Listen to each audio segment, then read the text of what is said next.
Tinfoil hat. Oh, what the fuck are you guys even talking about? Global controls will have to be imposed, and a world governing body will be created to enforce them. Welcome to Tinfoil Hat. We go deep, homeboy. Aaron, open your mind. Drink from the fountain of knowledge. There's lizard people everywhere. That's some interdimensional shit. Wake up, Aaron. This is only the beginning. Dude, you just blew my mind. Are you ready to get your mind blown?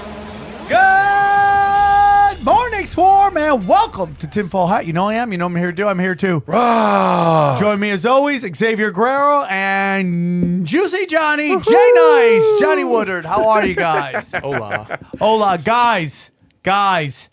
Today's the big episode everyone's been waiting for, episode 666. And I'm gonna be honest with you, man. I wasn't going to be like, everyone's like, wait, who you gonna have for 666? And I was like, well, we're having discussions. We're going to see how it goes. I'm not really into the Satan stuff. And Mark sent me, a Steven Snider, a.k.a. Recluse. And I'm going to tell you, he dropped the bombs on this episode. What do you guys think? Oh, Crushmore? You guys think Crushmore? He's making a run for it.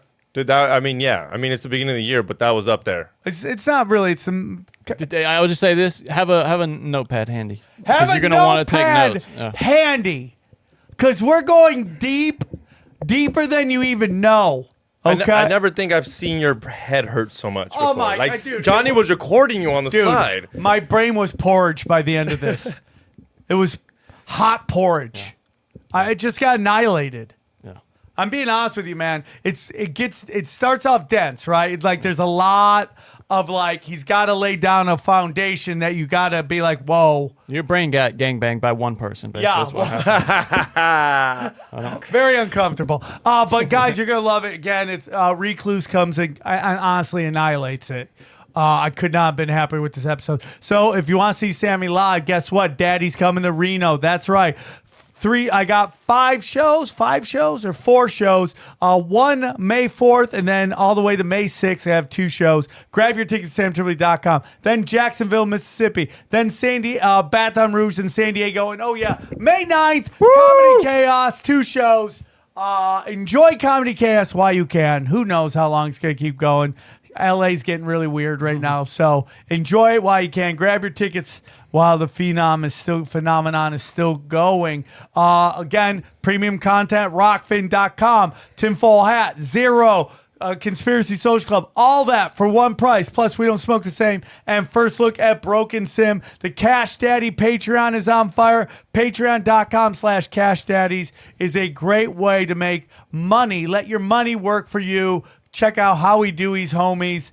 He's crushing it. Johnny, you follow him. How's he doing? He's doing great. Okay. T-shirts at tinfoilhattshirts.com.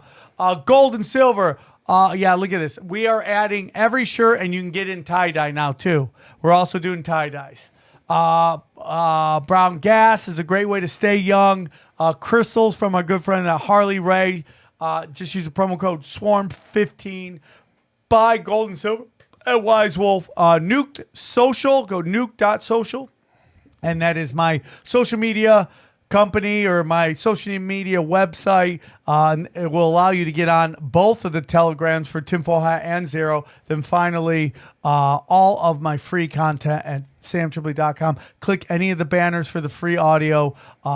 7 shows. Anything you love to talk about is there. And then finally, the radio station. Anything else? Coachella recap for the latest We Don't Smoke the Same. If you want to go hear that, go check it out.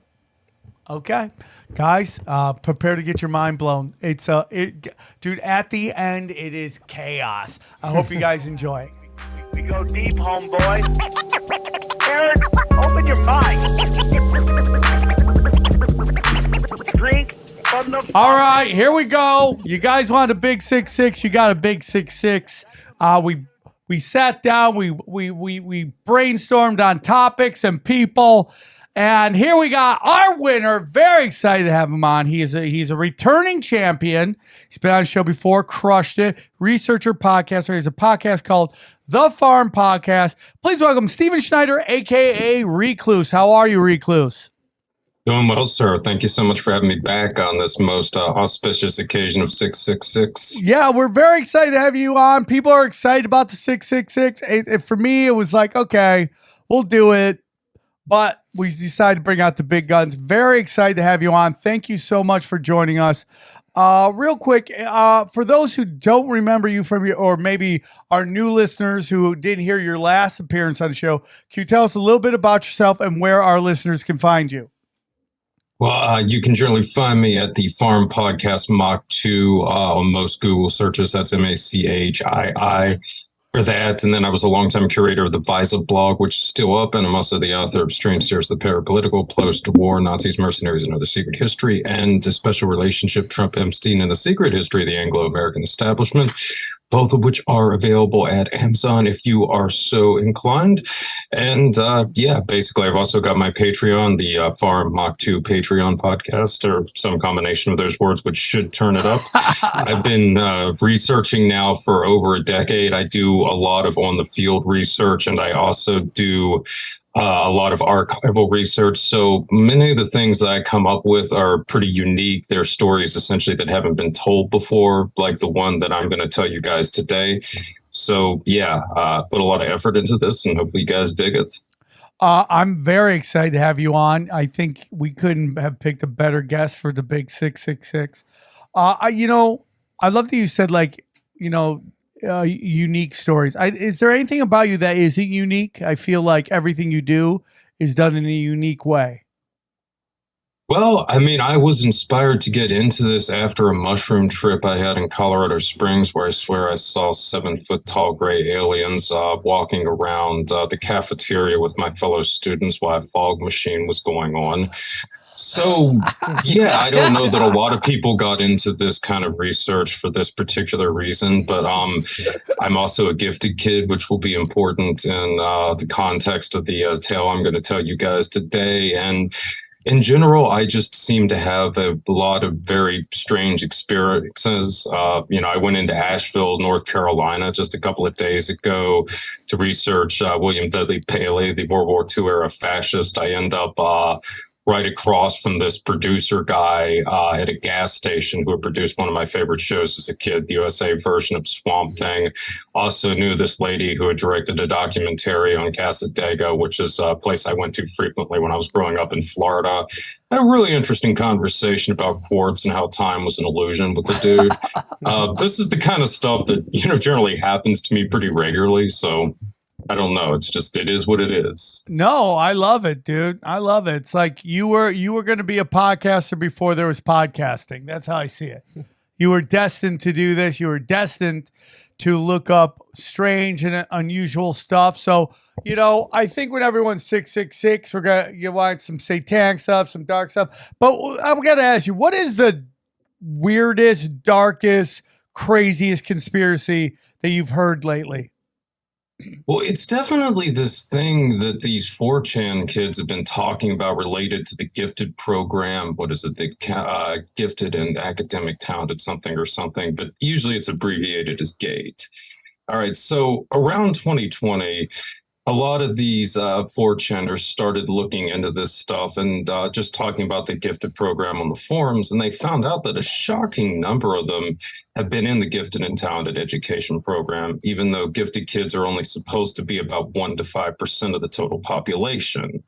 And this led to a lot of speculation as to whether or not this was, some kind of thing to find people with ESP or other useful skills for the national security services. Basically, did MK Ultra continue through GATE? Ooh. So they came up with some. Go ahead. You are in GATE? Are you in GATE? I remember what GATE was. GATE was like a special program where they picked out the smart kids and they literally moved you to a whole different school. Yeah, I did that. They knew you were a smart kid and they were, I didn't think about that. Could be some MK Ultra. I didn't get probed or anything, though, I have to say. Oh, you were gated? Yeah. You were gated. Yeah. See, and I'll tell you this, man. Okay, so I was in the gate program too. I've talked to Christopher Knowles about this too, because Chris also has a similar kind of demographic with his listeners that I do, or readers, whatever. And I would say probably at least a quarter of my listeners are probably in gate. Maybe not quite that much, but I mean, good 20, I'd say to 25%. And it's pretty similar with Chris. And again, the gifted are only supposed to be about 1 to 5% of the total population. And this happens with just all kinds of stuff. I mean, pennyroyal is like another example of that. Like with the guys who do pennyroyal, Nathan, Kyle, and Darren, I mean, they all tested gifted. I help them with a lot of the stuff on research. I'm also gifted, so are so many of the other people involved in that. So, yeah, this is something about these kinds of topics with high weirdness and what have you. Shocking amounts of people who were in the gifted program are drawn to them. So the gifted program is for people who show signs of being extremely smart. Yeah. It's basically Correct. It was based, as I recall, on your IQ score. I know IQ score. That was what that was pretty much wasn't that it was just some degree of academic performance, and then that combined with your IQ, right? Yeah, it could have been math or anything, but it was just you were special. You were more different than the other kids, and we got to see why or who or why. But I do think not a lot of Mexicans. I'll be honest. No, is your premise that there are actually more people who qualify for gifted than they let us realize, or that people who should not have been qualifiers were put in there under that pretense, but they actually were there for a different reason? I think that they were looking for some very specific people in the general population and doing the gifted program for two reasons. A, to see if they would be useful to corporate America, the national security states, and that kind of, national security services, that kind of thing. Or if not, how they could be minimalized or kept in line, essentially. So, yeah, there's a lot to this. Yeah, it's interesting.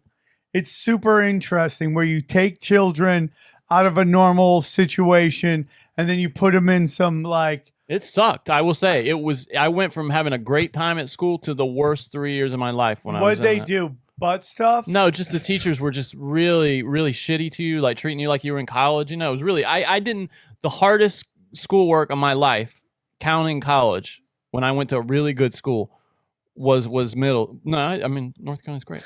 Was middle school, dude. I mean, it was those years I was in the gifted, and I was just I'm going to the regular high school. I hate this shit. So you went to that's the way gifted actually worked. Where I was, that we didn't have a high school program. I could have gone to governor's school or something they call it. But anyway, yeah, it was when I was in the they call it the magnet program at where I'm from. It was misery. Do you remember any unusual stuff? Nah, not really. No, but just pain and suffering. It was really bad. There's something interesting about that here, but let me go over the psychological, some of the characteristics the 4chaners brought up though for a minute, because I want to see your guys' reactions to this. All right, so they listed a few common psychological characteristics, life history, and other things related to gate that they found amongst people who responded to this. So for the psychological characteristics, it was high IQ, interest in X phenomenon, i.e. kind of high weirdness stuff.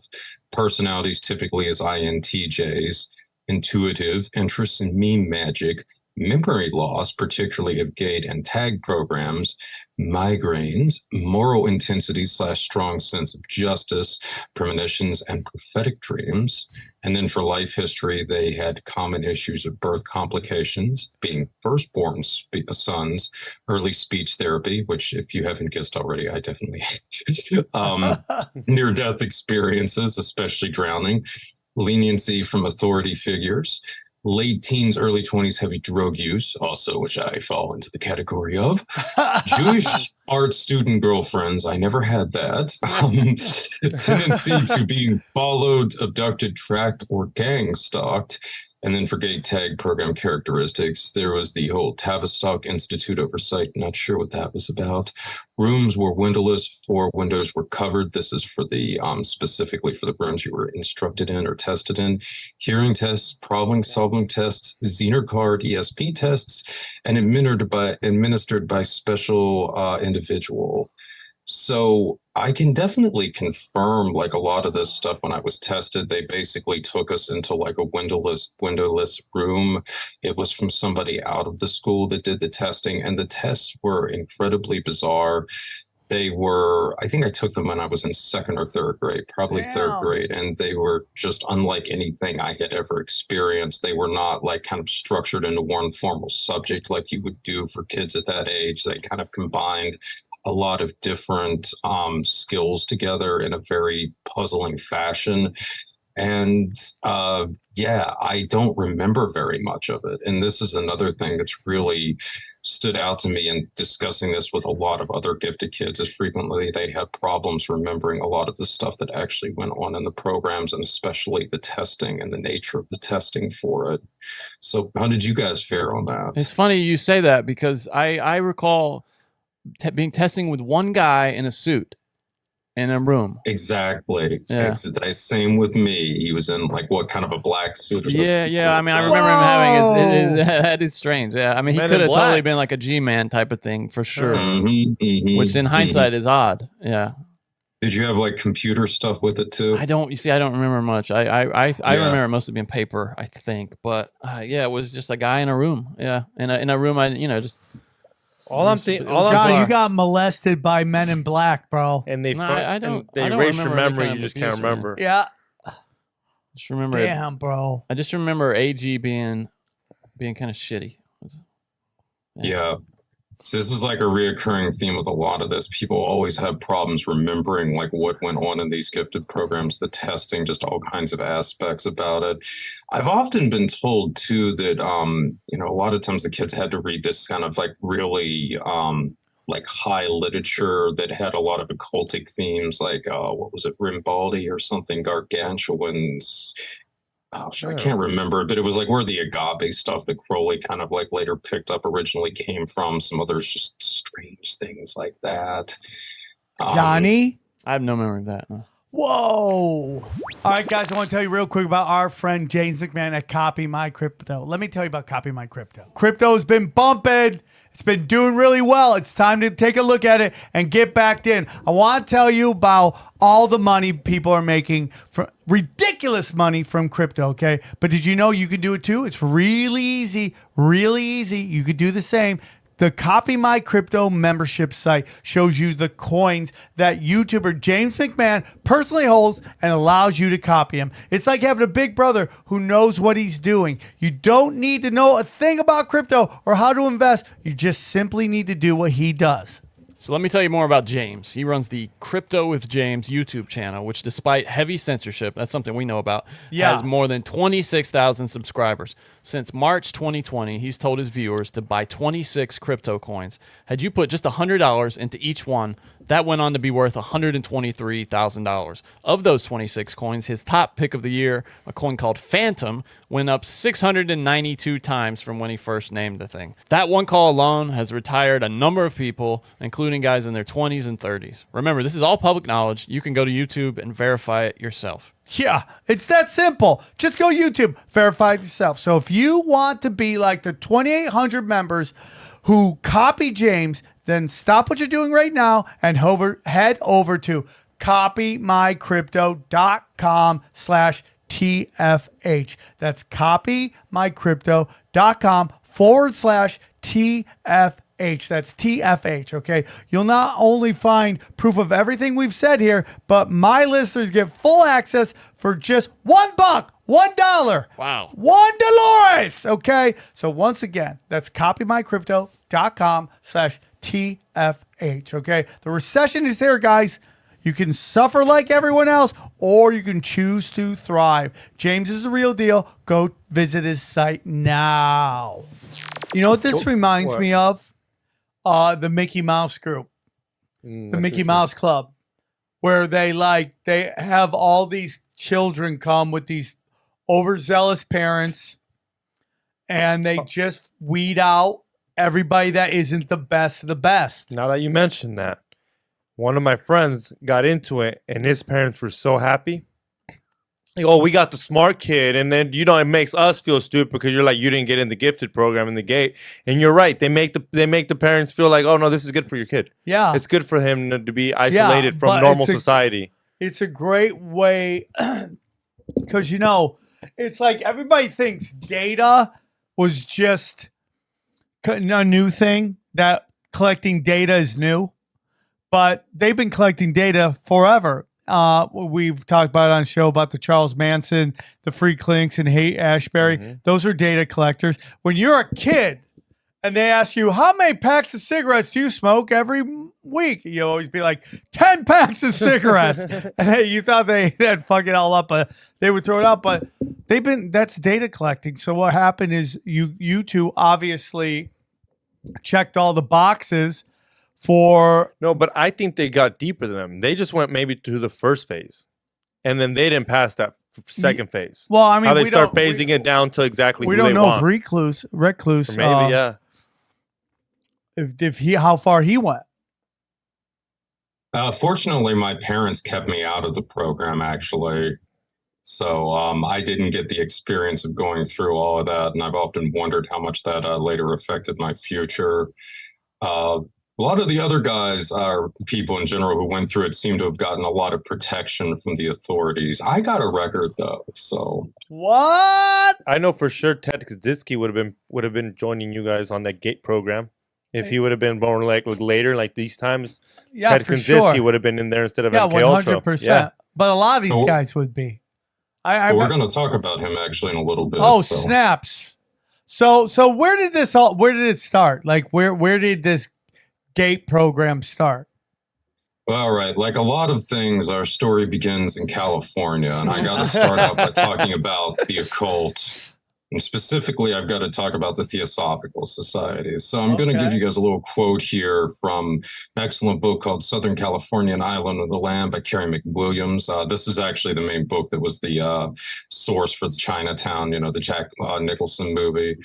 So anyway, it goes, the publication in the early 20s of a magazine article by Dr. Hardlicka predicting the rise of a new sixth subrace. It seemed that psychological tests given in California schools had revealed the existence of a surprising number of child prodigies.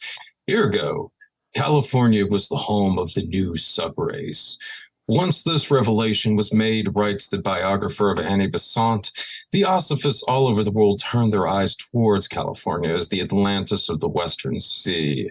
Among those who came to California was Mrs. Besant, who, acting on the orders of her master, purchased 465 acres of land in Ojai Valley as a home for the new sixth subrace. And to Ojai, she brought Krishnamurti, the new Messiah. All right, so this is interesting. Wow. Johnny, you're part of a subrace, a new subrace of human being. Well, they later cleaned it up and started referring to us as the Indigo Kids. Oh, the Indigo Kids. Like, in theory, this concept came from Nancy Ann Tape around like the 1970s for kids who displayed extraordinary or supernatural powers and high IQ. But actually, she was really just taking these concepts from Besant, and specifically her really close associate in the Theosophical Society, Mr. Charles Leadbeater. So Leadbeater was the guy who discovered the Messiah, the Krishnamurti guy, when he was 14, and described him as being a suitable vehicle for the world teacher. Also, Leadbeater took this time to molest Krishnamurti while he was still a minor as well. And unsurprisingly, Leadbeater was also the OG Wandering Bishop, these guys tend to show up in these circles all the freaking time. So okay, hold on. So you're saying this guy who is going to be seen as the leader is also a wandering molester? Yeah. He was one of the guys in the liberal Catholic Church. He found this guy who was supposed to be the vehicle for the world teacher. He sexually abused him, and supposedly this was a part of his training or something like that. Oh my God. So it's kind of like when someone's like, "Oh, you're the reincarnation of Buddha," or the Dalai Lama, and they're like tiny children. And everyone's like, you are the Dalai Lama. And then you got essentially. So they discovered this new religion, this new subset of human beings, of little Johnnies. And then they decided this guy was going to be the leader, and they molested him. Well, him and we could speculate endlessly on that, but it's interesting that this was all coinciding with some other developments that were going on in this same point in time. So this also goes into Stanford and the glorious psychological department there. All right. So Stanford was one of a handful of universities, along with Columbia, Caltech, and the University of Chicago, and the University of Wisconsin-Madison, that got a ton of funding from the Rockefeller family around World War I and going up through World War II. And the result of this is it basically created modern day life and social sciences. On the one hand, this is like where genetics and all this stuff comes from. And then on the other hand, this is where a lot of this, like you're kind of talking about predictive modeling, data harvesting, and all this other kind of stuff also comes from. And the Rockefellers were straight up driven by doing this for social control. Okay, this is all happening right after the time of the Ludlow massacre in 1914, where they basically had company guards go in and machine gun miners and their families in tents. And what? The public was a little fed up of this kind of behavior at that point. The Rockefellers got hit with antitrust litigation and so forth from that. So something else was needed to control the public, let's just say. Okay, real quick before you move on. What was this massacre? It was the Ludlow massacre in Colorado. The Ludlow massacre in Colorado. Yeah, and what, Ludloy massacre in Colorado. Basically, they put these company guards on trains and they drove by this camp where the miners were striking, and they had like all these tents set up and took machine guns out and just opened up on them. And why were all these people in camps or in these tents? Well, this was a strike. I mean, you got to remember, mining was brutal. I mean, so many people died from the black lung and all this stuff. And this is how this was done. I mean, in my home state, West Virginia, you had like the Battle of Matewan, where basically the miners got into a huge gunfight with these company guards. They defeated them. And then the West Virginia didn't have a National Guard at the time. There was a huge miners' uprising. So effectively, the United States Air Force, and this is in like 20, if I remember correctly, 21. The United States Air Force was brought in and dropped bombs on 30,000 miners striking and rioting in West Virginia. It was the only time that officially the United States Air Force has been used on civilians in the country. Holy shit. When did that happen? This is around 1920. It's called the Battle of Blair Mountain. We've done a story on Blair Mountain. Yeah, that's crazy. I forgot about that. So this is like the whole era where this is coming out, this is unfolding in. I mean, this is a time frame where, you're just basically, if you're a miner or somebody else in a union trying to get your rights, get fair pay, I mean, they're not playing games. They're going out and hiring, these paramilitary outfits to kill you and your family.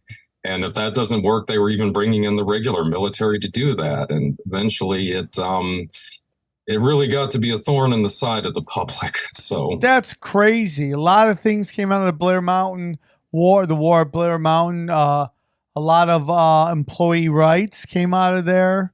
The whole theory about redneck, that comes from the scarves that these guys wore. I mean, it's crazy, dude. It's just so crazy. And it's even more nuts is like, if you kind of get into how like they weren't getting paid money, they were getting stipends that they could only use. Mm-hmm. Oh, those company store credits, right? Yep. Yeah, it's fucking crazy. Do you guys think that slavery has kind of the same feel of digital currency from the government? Yeah, absolutely. You never get anything tangible? Absolutely. Yeah. Yeah, that's how. I was talking about the other day. We have Netflix and all this. How long have I been playing Netflix? And if the internet goes out, I have nothing to watch. Yeah. I don't have a movie. Well, that's the whole thing. That is like every person who travels in time from the future is like, we're just here to find the paperwork. Right? You ever notice that? They're always like, we're just here to find the paperwork. We got to find out what happened. Everything was digital. And you're like, and they're like, oh, we're totally going there. Yeah. There's no official record. We don't own, but it is again that you will own nothing and love it. Like think about all the movies I buy now; they're all just ephemeral. I mean, they're ones and zeros, and if they turn the switch off, I wouldn't. Video games, they have a generation now where they have some consoles with disc drives and some without. And the next generation is just going to be solid state disk, and you're going to download everything to it, or stream it. And then beyond that, it's all game streaming. They won't even be local on your hard drive. They'll be streamed from a server. Yep. And eventually, you'll have nothing in your house. It'll just be a tube coming into your house. Yeah. You'll be just fat in a It wheelchair. is idiocracy. It is. Yeah. I mean, if this is like Sam's like, I'm glad I ain't gonna have to deal with that bullshit because I have a feeling me and Johnny are really we're gonna see the end of it at least. A fat guy, yeah, I think we're gonna. Yeah. By the way, someone was pointing out in Demolition Man, like all the men were like fat and feminine, and you're like, oh yeah, we're totally going that way. It's funny. I remember liking that movie as a kid. I thought it was cool, but. Well, that's when the blonde hair on black guys came in, and now it's like a sign of mental illness. You're like, oh, what are you going through now? Yeah, Cisco kind of killed that one. Yeah, thong, thong, thong, thong. Okay, so let's pick up to where you were. The first people came in, and where were we?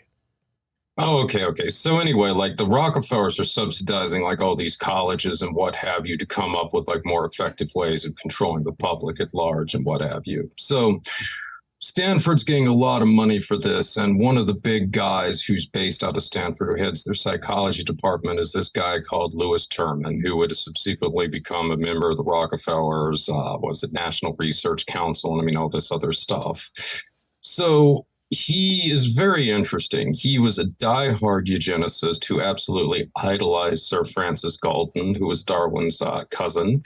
And Galton was actually the visionary behind personality profiling and intelligence testing. He was the first person who had theorized this back in the 19th century and had wanted it as a way to essentially pull out those of superior stock and put them into special schooling and programs and that kind of thing.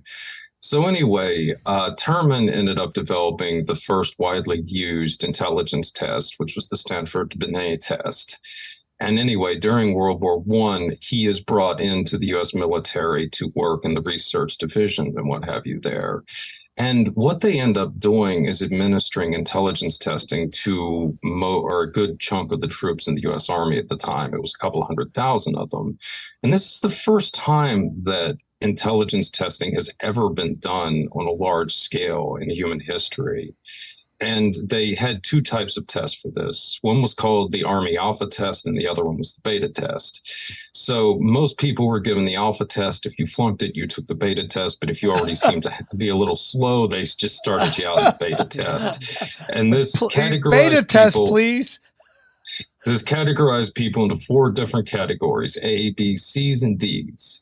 So if you were an A or an Alpha, that meant you were officer level material, you got special training, and more importantly, you didn't have to go to the front line and the trenches. Nice. Betas, you might have gotten some specialized stuff and might have avoided the trenches, but if you were a C and D, you're going to be storming those hills against those freaking gas attacks and those chemical weapons and all that other glorious stuff. All I know is, dude, I went to English B class at UNLV, and all the chicks in my class were hot. That's all I knew. I was like, yeah, I love being stupid. That's because their genes survived for a different reason. Right? Yeah, for I sure. think we know what it is. Yeah. But I'm down. I was so excited. They were so hot, and we were all so dumb. And I loved it, dude. Yeah, I mean that's it. So now we're kind of getting into this eugenics shit, right? Like, yeah, this was basically the model for Terman's gifted program when he brought it to Stanford. This is where the pilot gifted program came from, and it was literally called the genetic studies of genius, because he thought it was all hereditary. And it was also the oldest and longest running longitudinal study ever conducted in the field of psychology. Basically, the kids that were tested for this program were studied for their entire lives. And they after Terman himself was dead, by his successors, and their children were studied. In fact, it might actually still be going on as far as we know. It's not even. There's a lot of weird stuff about this, but anyway. No, that's crazy, dude. That's crazy. That's collecting data. No, but so these kids enter this program, they test them their whole lives. Think about that. Like, imagine being tested since you were like, what age? 3, 4, 5? They started, I think, around 7 or 8 or something like that. But yeah. I mean, from that till the time when a lot of them were in their 80s and 90s. Yeah, you'd be like, why am I still coming to this? Why am I still here? And that's what I was about to ask. Is it voluntarily? Like, do they know they're being tested? Yeah, a lot of them actually. I mean, it was almost like being in a cult. They called themselves Terminites after Terman, and it was actually a badge of pride for a lot of them. Which is why many of them also willingly turn their kids over to be tested for these programs too. And like I said, the kids might still be being tested. So, and it's interesting too, because a lot of these kids as part of the initial group were either descendants direct of otherwise of some really storied American families. This included John and John Quincy Adams, Samuel Clemens, aka Mark Twain, Andrew Jackson, Henry Longfellow, Ulysses S. Grant, Harriet Beecher Stowe, Rube Goldberg, Hiram Johnson, Albert Mickelson, John Eden, P.T. Barnum, James Buchanan, Ezra Conroe, Elbridge Gray, Benjamin West, and George Washington. So, and it's also kind of another interesting thing is almost all of these families were hereditary members of the Society of Cincinnati, which is one of the most exclusive and little talked about secret orders within this country. Tell me about that. It was founded actually by the founding fathers. It's basically the OG American Chivalric Society, and it's all comprised of hereditary members, people who were descendants from the officers in George Washington's Continental Army. It's wielded an extreme amount of power throughout the history of this country. It basically was the controlling force behind the Federalist Paper and who got the Constitution set up originally. And it's still, been involved in intrigues into the modern era. I mean, there were members that were involved in the Nugan Hand Bank, for instance, and setting up the American Gladio Network. I mean, a lot of other crazy stuff. And it's never talked about, and it's obsessed with heredity. And a lot of the families who are involved with the Society of Cincinnati just happen to be some of the family lines that Terman tested for this pilot gifted program, which I'm sure was just a coincidence, right? That's crazy, bro. That's crazy. Like all these secret societies, and they're all like trying to gain control and manipulate the system. And I'm just sure, again, this is just how they find who the super smart people. Like, I'm convinced when you take the emotional test to become a police officer, like, I don't think you're meant to pass it in a way of that you're a good guy. I think you're meant to pass in the sense of like, are you manipulative? Oh, I know you're right about that, Sam. I know they do that in sales. They have these tests that are just meant to get people that are goal oriented. They don't care as much about people and pleasing. They're just, it's all these questions. Cause I wanted to get a sales job one time. So I looked up these tests and how to kind of cheat them. And I remember the guy coming around, he's like, I've never seen 100% before. Because I just pretended I was a sociopath and answered the questions like a sociopath. And I got the highest score that the guy had ever seen for this particular job. It was in sales. It was like, just by pretending. I promise you, I went there. I was like, okay, what would a sociopath say to every one of these questions? And that's how I answered it. And he literally, like, he turned white. The guy, he was like, I was late coming back because I had to call my boss. We just never seen 100%. Serial killer over here. It's not great. I swear to God, dude. So funny. Did they put you in charge? Oh, dude, well, honestly, they gave me such benefit of the doubt. I was so bad at that job, but they let me hang on there for like a year after I was any good at it. But he's the chosen one. Yeah, that's literally what it was like. I promise you. Dude, you were basically like the first Matrix when they found Neo. Yeah. They're like, they say he's the chosen one. We gotta trust he's gonna. It was part like math and like vocabulary, which I can do that. But the other part was just personality. And it combined together, I got like the perfect. And the guy could not believe it. Like He was like, "Oh my god, you're gonna sell so much fucking insurance, dude." And I hated that job. It was the worst. It was just terrible. I didn't do shit. I mean, it was just terrible. They want you to go and basically trick people that you're friends with. Go through your Rolodex, everybody you know, your friends and family, and try to take money out of their pockets for shit they don't need. So these people were like, all the descendants of these people were into this program. Do you guys know I met George Washington's great granddaughter, and I totally tried to hit it. Really? I wanted so badly to hit it. Because she was George Washington's great granddaughter? Oh, she was hot. Okay. And she lives in San Diego. I don't know if she's still there. I talked to her for a while. I really wanted to hit it. That's goals, to hit some like presidential bloodline. Yeah. Especially for an illegal, at least for me. Yeah. Well, imagine if you could get your seed into the Washington bloodline. I mean, that's something. Yeah, no, that's an accomplishment. Obsession with a lot of people, man. Yeah. It's kind of funny you mentioned that, actually. It's like, so I live on land, actually, that was surveyed by George Washington himself, and like his great ancestor, George W. Washington, basically like ran the town of like Romney, West Virginia, for many years. And during the Civil War, he was basically directing the Confederate forces here. And he was using his daughters to run espionage, I guess, in Winchester. It's never really been talked about what exactly this entailed, but it does kind of make you wonder, since I have heard too that the Washington women were quite attractive. So oh, snaps, bro. George Washington's kid was doing this, or George Washington? This is I think this would have been like his nephew or something. It was George W. Washington. But yeah. He was doing this during the Civil War. Damn, dude. MK Ultra sex kittens, dude. All for the love of America. That's what Obama's grandpa did to Obama's mother. She was a sex spy. He would send her out to seduce all these guys. Man, that's crazy. Founding fathers be pimping ass. Guys, let me tell you about our good friends at Blue Chew.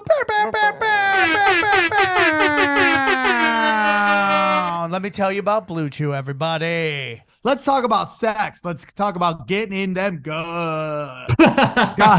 Guys, remember the days when you were ready to go at the drop of a hat, dude? Warm breeze, rock hard. That's who I am. Now you can increase your performance and extra confidence in bed. Listen up. BlueChew.com. Bang, bang, pow. Okay. Blue Chew is a unique online service that delivers the same active ingredients as those other pieces of shit, Viagra, Cialis, and Levitra. Okay. But in a chewable tablet and at a fraction of the cost. Okay. You can take them anytime, day or night, as you can anytime you plan, or do what we do on the show called Boner Chicken. Okay. We take it. We see who can get the weirdest boner at the weirdest moment. It's the best. The process is simple. Sign up at BlueChew.com. Consult one of their licensed medical providers, and once you're approved, bing, bing, pow, you receive prescription within days.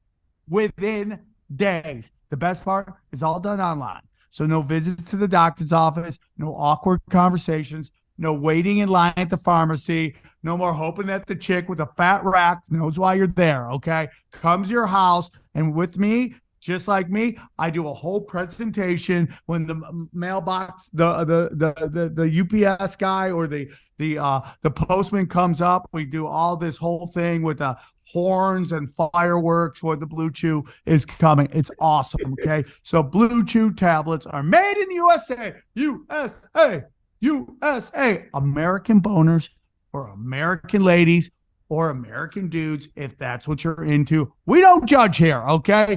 Get weird, okay? So all the American made and prepared and shipped direct to your door in a discreet package, unless you want a nice halftime show, okay? Real simple, all right? I love getting rock hard. Makes me feel alive, okay? The harder, the better, okay? One time I took Blue Chew and I couldn't get in my house, so I used my dick to fucking break into my house through the door. That's how powerful it was. Okay. I picked my own lock with my dick. Thank you, Blue Chew. So here's what we want you to do. Blue Chew wants to help you have better sex. Discover your options at BlueChew.com. Chew it and do it. And we have a special deal for our listeners. Try Blue Chew free when you use the promo code tinfoil at checkout. Just pay $5 shipping. That's BlueChew.com, promo code tinfoil to receive your first month free. Visit BlueChew.com for more details and important safety information. We thank Blue Chew for sponsoring this podcast. So they basically set up this gifted thing, I think, is almost like a way to kind of like bring some kind of scientific basis, quote unquote, to this insanity. So, and this is where we get the whole concept of meritocracy and psychometrics from. Psychometrics is basically the concept of like where you place your human resources based on their skill sets and qualifications and whatnot. So it's a polite way of saying that if you have, you know, technically a high IQ or you have the right personality that we done from one of these profiles, you should be put into the fast track for upper management. And all the way back in the 20s, they were referring to this as accelerationism. If you guys follow the Cybernet Cultural Research Unit and Nick Land and all that kind of stuff, you know, accelerationism is a huge obsession in that particular brand of the occult. And yeah, it was actually linked to all of this in the first place with the gifted program. So do you know if it was just the children of the elites, or did they at this point that we're talking, did they go out and find like other kids? Like maybe there was some coal miners kid that showed some kind of ability to be psychic or what? They did theoretically test pretty broadly through California, at least amongst the white, Asian, and Jewish populations. From what I gathered, not so much among the African American ones. But yeah, pretty much in this time frame, it was assumed that being upper class or upper middle class or rich was a sign that you already had good genes. So, you know, most of them basically came from that area. It wasn't until later that the gifted program became obsessed with sort of searching out every nook and cranny. I mean, that was when you started seeing them going deep into like Appalachia to find the coal miners, or, you know, going into some of the harder neighborhoods in major cities to find, you know, African Americans or Asian Americans or what have you. I mean, to bring into these programs. But yeah, it was pretty thoroughly racist, to put it mildly, during this era. Yeah, you know, now you see it the other way. Now you like, this is what happens in sports all the time. Like they find these kids that like, you go on YouTube, you can find like second grader lights up court. You're like, what is going on here? And these poor kids, they like get all this action and then they have like the stunted growth. They're like future NBA point guard. He only grows to like 5'4". Yeah. I was about to say, aren't you excited to watch these kids like in a couple of years? It's just, what's the NBA going to be like? Yeah, I mean, it's gonna be it's like they're just getting bigger, but that's what they would do, dude. They basically hunt through they just sift through these classes to find special kids. Like I was in the special arts program, so I mean, I had an art teacher steal my art. Like a painting? Yeah. What? I was like really good at art students, so they would. Yeah. So that's what they do. They push you into these classes, and I'm sure those questions when they ask you like, what do you want to be when you grow up and all that stuff, they're looking for certain answers and different patterns of answers that will equal certain things, and then they find out who's a psychopath. That makes sense, because it's such a bad idea to ask. I mean, you don't have to play, because they start directing kids and way too early 100% on shit like that. Yeah. And remember when that was a bad deal? Now they're like, you're a girl. But where we also find this is we're starting to find more and more. We find this in these school shooters, right? I mean, how many of these school shooters end up getting into these controversial youth programs? I mean, the kid in Florida who shot up the Paradise School, he was in a controversial youth program. They're all in these controversial youth programs. Like, again, it's all data. Do you think they're just picking them out? Do you think like? I mean, like, I'm sure there's characteristics they're looking for someone who's easily manipulated. Yeah, I mean, I think that's very much the case as well. I mean, especially since, going back, you can look at so many examples of this, like Amy Bishop, one of the Columbine shooters. I mean, it's just a whole litany of people who I know it's specifically that were in the gifted program. Yeah, and well, that kind of brings me up here to the next little point I wanted to make. It's a bit of a quick interlude here. Interlude. So, yeah. This deals with a guy called Boris Pash, who's really a fascinating guy. He was one of the most storied military intelligence officers of the first half of the 20th century. So during World War II, Mr. Pash headed security for the Manhattan Project, and then later he oversaw the Alsace mission, which was where we were locating German nuclear scientists. And he also killed a fair amount of people, or more specifically had ordered them to be killed as part of his functions as security for the Manhattan Project. This is probably why in the post-war years they made him the military representative to the CIA. And in this capacity, he oversaw what was known as PB7 from 1941 to 1950, or from 1948 to 1951. And this is generally believed to be the OG CIA body tasked with planning kidnappings, assassinations, and other black operations.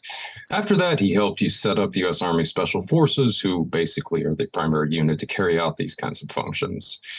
So anyway, Pash has a really interesting history. He was born in San Francisco to Russian parents, and his father was an Orthodox priest.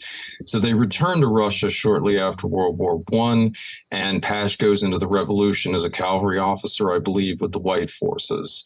Then he comes back to the U.S. in 1917, and throughout all this time, he's actually working with the YMCA, which was being used as an intelligence front by the Americans during this time, and specifically Army intelligence to keep tabs of what was going on with the Russian Revolution. So Pash himself formally enters U.S. Army intelligence in the reserve around 1930 while he's living in Los Angeles. And in nearby, you've got San Diego, where you've got a guy called General Ralph Van Diemen. And yes, his actual name was pronounced as Van Diemen. Kidding. Okay, so this guy was the head of U.S. Army counterintelligence during the Philippines occupation. And then during World War I, he ran a massive counterintelligence operation here that was basically privatized in the post-war years, but he was still being funded by the FBI and the Army. And this was to track, quote unquote, subversives. So by the end of the 1930s, Van Diemen had compiled dossiers about 250,000 on American citizens. Basically, this was the beginning of the blacklisting. He sent these dossiers around to a bunch of private companies, to, the different branches of the government and what have you, and he appraised the Army and the FBI of his findings of this. Mostly these were suspected communists. As we got close to World War II, he also started tracking Japanese people, Germans, and Italian Americans. And this is why when we started interring Japanese Americans during World War II, Van Diemen was the main guy who did this, because he had already been compiling files on Japanese Americans for years prior to this. Oh my God. Imagine that was your job. Like every time you see a new Japanese person, you pull out an envelope, another one, and just start compiling stuff on it. That's so crazy to me. So when everybody is losing their mind right now about this TikTok thing, which I'm totally on your side.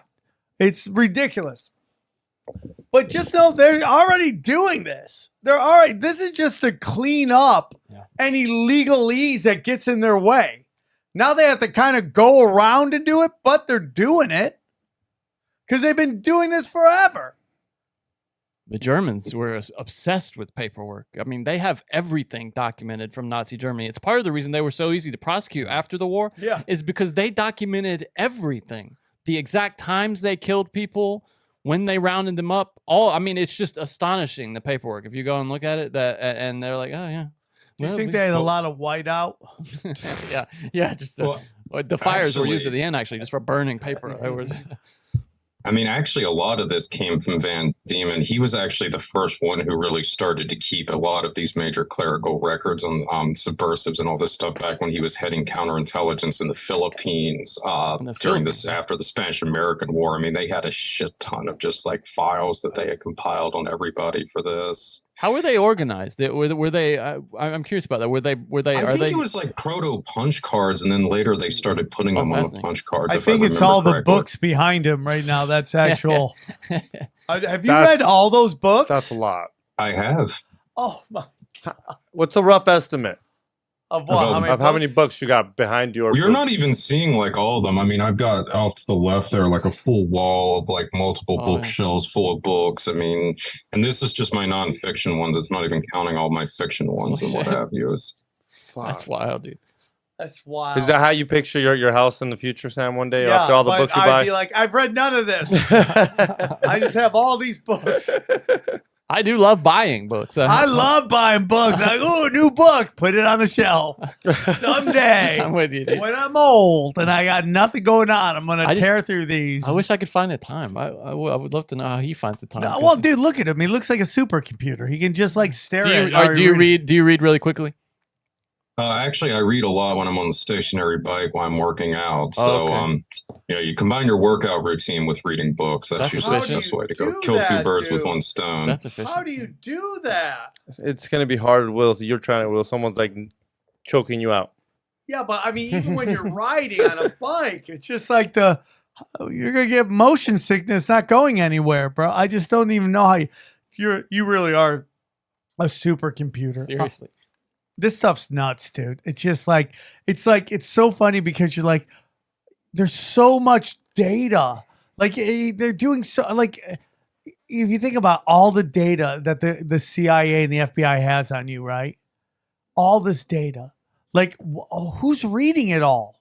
Like where I think it's just like if you pop up and cause some shit, then they just go find your file. Well, that's why AI is going to be such a big help to them. And I think they've had access to those tools long before now, obviously. Yeah, for sure. But for the sorting of all that stuff, I mean, it's going to be. I mean, they just profile. They'll have perfect profiles of people. What was that? Whenever they want Tom a shooter Cruise movie.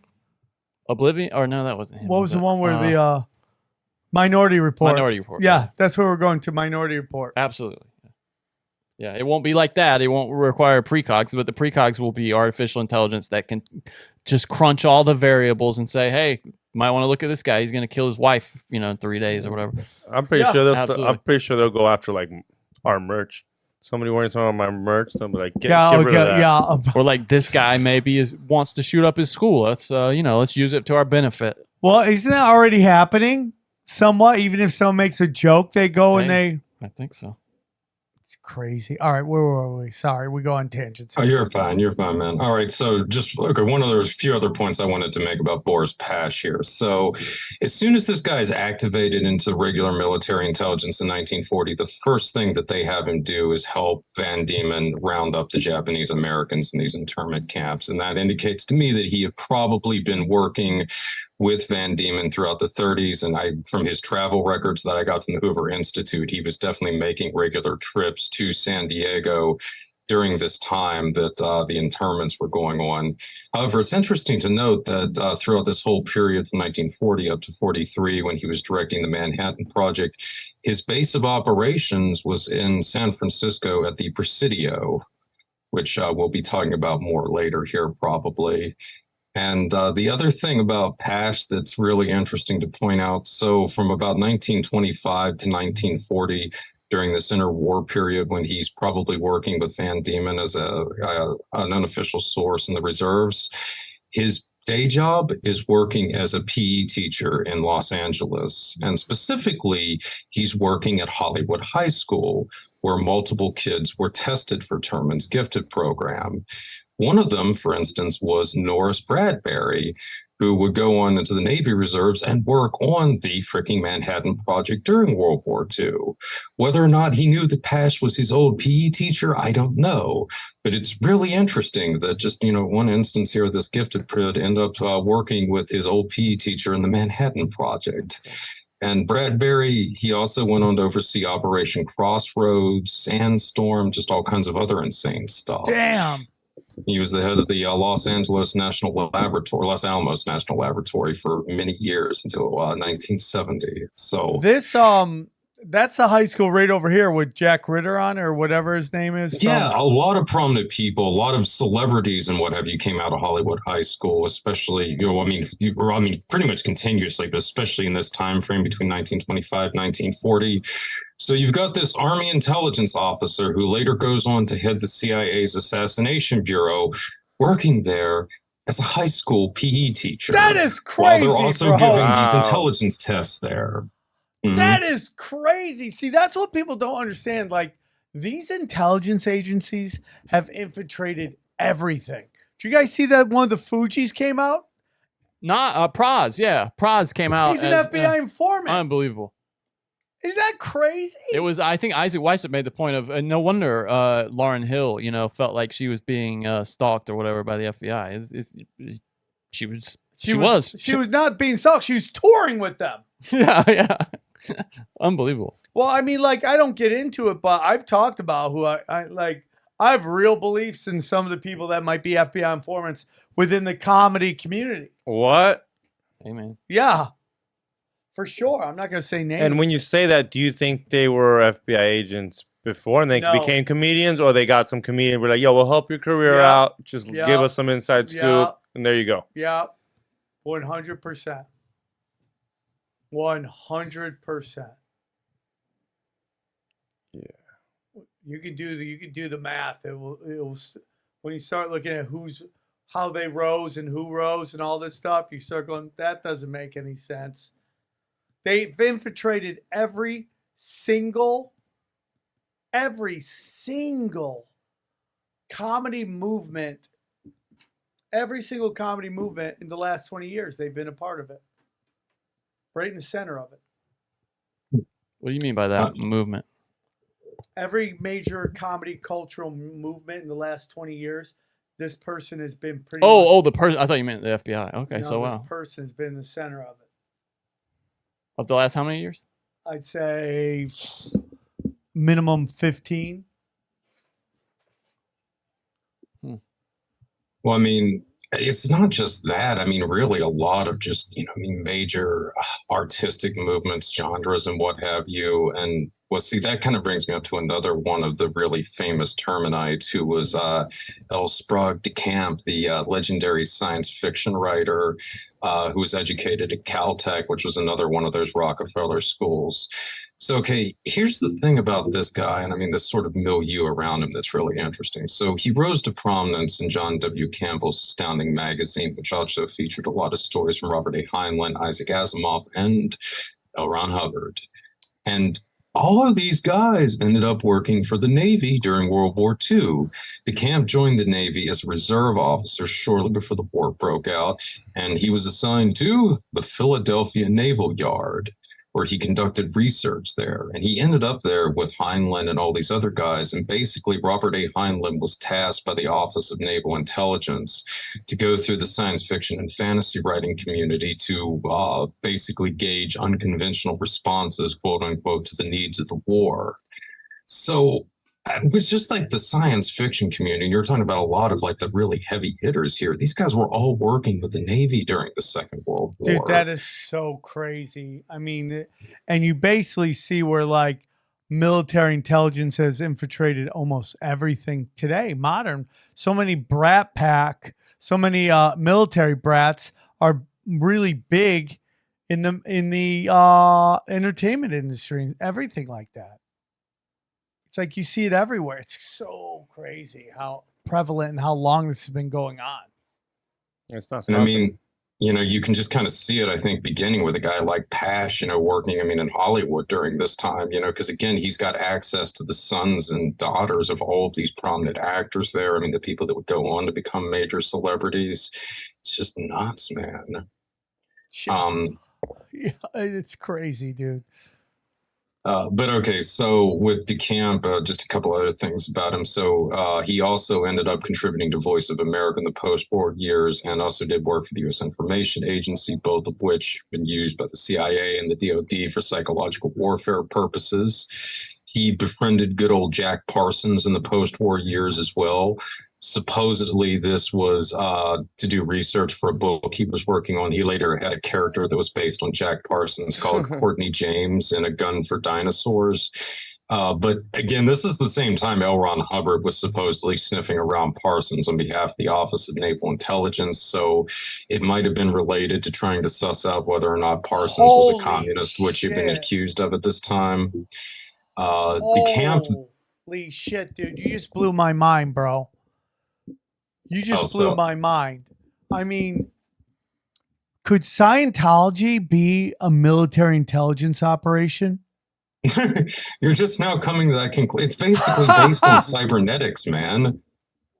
I mean, which is all came out of this whole like sort of network around here. In fact, Fred Terman's son, or Louis Terman's son, Fred Terman, another gifted kid, was kind of part of that whole network with Norbert Weiner and oh gosh, Vannevar Bush. They were all friends and what have you. So it was actually this guy, John W. Campbell, the guy behind Astounding Stories, who really hooked Hubbard up with these circles.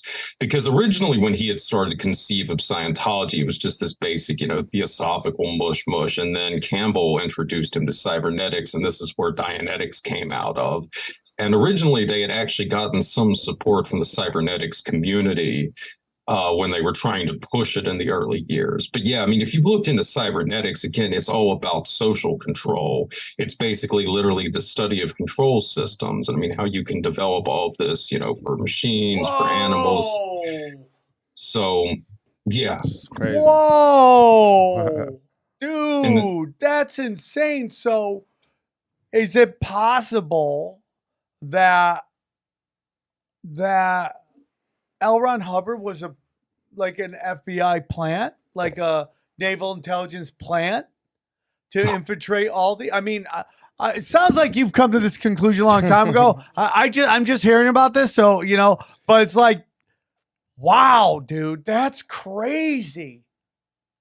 Like, yeah, I mean, they spend so much money figuring out how to manipulate the spiritual belief systems of people overseas. So you don't think that they would do that here? I mean, I don't think it's at all a coincidence that you see so many of these cults starting to emerge around the Korean War era that are connected to these different military fields. And I mean, it's not just, the sort of new agey ones. I mean, one of the things we've been looking at, the group of researchers I work with for years now, is the connections to Unification Church. The Moonies had a lot of this, except there it was probably the Air Force that was creating them. But I mean, yeah, I mean, the Navy, the Air Force, the Army, they're all tied into like creating this kind of insanity, man. It does seem too like, I mean, you can see it's so evident in the organization and the structure of Scientology that it was influenced by the Navy. I mean, it's almost like he was programmed to make it.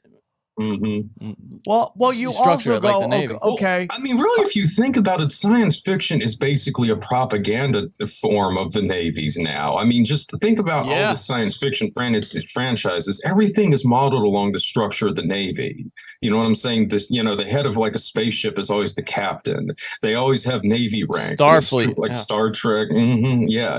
I mean, now let's get into, if you're Navy intelligence and you're creating this new religious organization, right? How much money are you bringing in for the intelligence agencies? Like, what is Scientology making a year, and where's that money going? And then if you make it a religion, you don't have to tax it. Yeah, and then you're like, is this black ops? Is this funding black? Is like Scientology on the down low funding black ops? Well, I mean, and think about all the intelligence gathering they do through Scientology. I mean, that's step one in Scientology is gathering secrets. Yeah. It's an intelligence organization. Holy shit.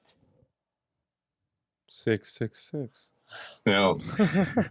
All right. So he's like, this is old information. Our minds are going, boom, boom, boom. He's like, okay, anyways, back. Like, dude, this is just blew my mind. Do you think the people, like, how high of the people in there, like, does Tom Cruise have any idea?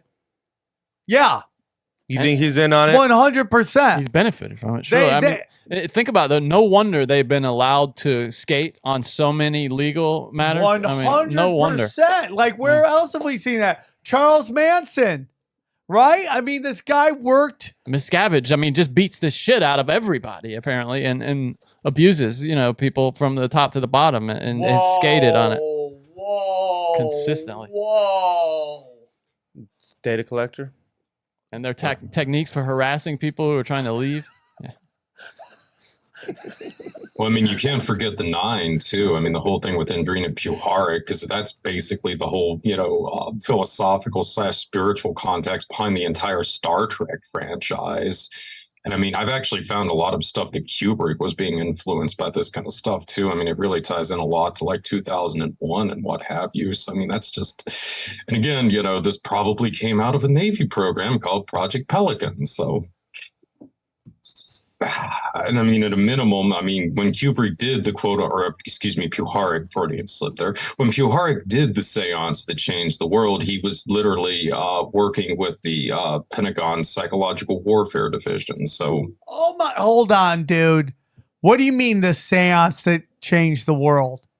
the one with the 9, where supposedly they contacted the, like, what was it, the interdimensional beings that had transcended physical form and had also been the gods of ancient Egypt. They had, like, Sam looks like, if you're listening, Sam looks like he's about to orgasm. The Astor family and all these people present for it. And eventually Gene Roddenberry was kind of brought into this, and it was incorporated heavily into the Star Trek franchise. So, yeah, I mean, that was like another thing that's so. Tell me about the 9 real quick, because you got me. You're just blowing my mind. They supposedly were like these super advanced beings that existed outside of time and space. In some accounts, they were actually said to be on board a computer that was on a spaceship orbiting the Earth. In other cases, it was in like another dimension or something like that. But supposedly they were original, or they hadn't originally been, but they had pretended to be the gods of ancient Egypt, the Grand Enid or whatever they were called. And then they had also posed as different gods throughout human history and all this other kind of thing. But they were essentially so advanced that they were non-corporal beings at this point. And this brought in all this stuff with like Uri Geller, who was supposedly their emissary at one point. In fact, the first time the public actually was, told about them on large scale was the biography that Puharich wrote of Uri Geller in 1974. And then since then, they had the Stargate conspiracy and some other stuff that's gotten into this. What the fuck, bro? What is the 9 is like some interdimensional stuff? Yeah. I mean, basically, it was kind of the ultra-terrestrial sort of hypothesis, but all the way back, like in the early 50s. So, but again, this is also happening at the same time when Puharich is working with the military psychological warfare board, while they're setting up the special forces and all this other stuff that Boris Pash is involved with. So, bro, you are blowing my mind, dog. I don't know if I can continue. My brain is foobar at this point. So oh my God, these intelligence, this, oh my God, they're meeting with the 9. And then they're like, oh my, and it's like, oh my God, dude, the seance to end all the seance, end the world, to change the world. I just don't even know, bro. It's crazy to me, bro. Stop filming me, dude. Let me enjoy my moment. What do you mean stop filming you? The whole thing's on film. I know, but it's just nuts. Like nobody else finds that absolutely I'm crazy. stuck on the whole that religion could just be a whole inside job. Giant intelligence agency. That now they can take all that money and pocket it. Because they tax you the fuck out of it. Every time, have you heard like, oh, we'll give you this book and then we'll give you these answers and you just pay more and more and you work for Scientology and they don't let you leave. What contemporary religion has thrived like Scientology? That is so based so clearly on. I mean, it was clearly made up by L. Ron Hubbard, but for some reason, it's really been successful as a business. Of course, it's got support of the government. You know what I mean? Yeah, I mean, but I thought it had to do with a lot with the NASA stuff and helping create this bullshit thing called NASA. And then because he was part of that, he got to create something that would be tax free. It's beyond but that. Then it's way beyond that. And he is just what I say about Elon Musk, what I say about Zuckerberg. Who runs Facebook? Zuckerberg. Yeah, Zuckerberg, Jeff Bezos, Bill Gates. It's all the same, bro. They're all just actors. I mean, if Yeah, I mean, you can really find a precedent for this, even going back to the First World War with William Dudley Paley, because I mean, he definitely was working, from what I can tell, with some branch of the U.S. intelligence community during this time. I mean, again, he was in the YMCA, which like Pash was too during this time. He gets sent to Russia by the YMCA. He ends up running into officials with International Harvester, which was being used by the U.S. intelligence community and the American ambassador there. They give him $4 million and ask him to take it out of Russia while the war is breaking out. So I think they're like in St. Petersburg. He crosses the entire freaking continent while he's also gathering intelligence for them and ends up skewing to Japan. He comes back to the States. He becomes a successful screenwriter until like the late 1920s. And then he has this quasi-mystical experience, 7 Minutes in Eternity or something, where he claims to be contacted by entities from Sirius who show him the way or something like that. And yeah, he becomes a spiritual messiah for a time shortly before, he basically tries to set up a fascist movement in the United States. But the thing that's just nuts about this is he also seems to have been one of the big guys who set up like the I Am movement, okay? He was almost surely having an affair with Adina Ballard, the co-founder of the movement, with her husband. And she was the one who came up with most of the metaphysics with this. And the I Am movement, it's still around to this day. It's insanely influential. This is like where the Twin Flames stuff comes from, probably the 1111 stuff. They're the ones who really, made Mount Shasta the modern New Age Mecca that it is today. But again, a lot of the ideology for this came from Paley, who was almost surely working with military intelligence back in the First World War. So, I mean, you've got like a precedent for this even before, the creation of the modern intelligence community or anything like that. I mean, this is just something that I think a lot of people in this milieu that I'm describing have been studying for a while, even before we got into the modern era. I mean, it's insane. I am in shock and awe right now. And that's all I got to say. Shock and awe. Is anything real? Is anything naturally happen? Nature. So you go, oh, nature. Yeah, when you go, oh, he went on to have a successful screenwriting career, right? Well, I mean, is there an invisible hand at making all of his? There had to have been. I mean, right? Especially since, again, Paley was like a fanatical anti-Semite. And this is at a time when Hollywood, it was just regularly joked about how, Jewish people were, the major moguls within Hollywood during this era. So this guy who's already this insane anti-Semite, like in 1919 or something, just decides to go out to Hollywood on a whim to become a screenwriter. Before it even became this big thing, he rants about the Jews the entire time he's writing there. In fact, his major complaint was that he worked all those years in Hollywood for the Jews, and all they gave him was money. So, and I mean, no, it's just insane. He had to have been doing something there.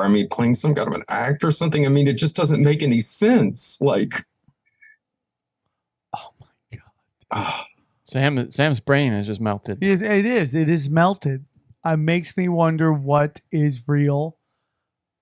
And this is like at the foundation of Hollywood too. You got to keep in mind. And so there was just, from the very beginning, this whole was just an intelligence apparatus, Hollywood, from the start. We'll look where the Scientology buildings are.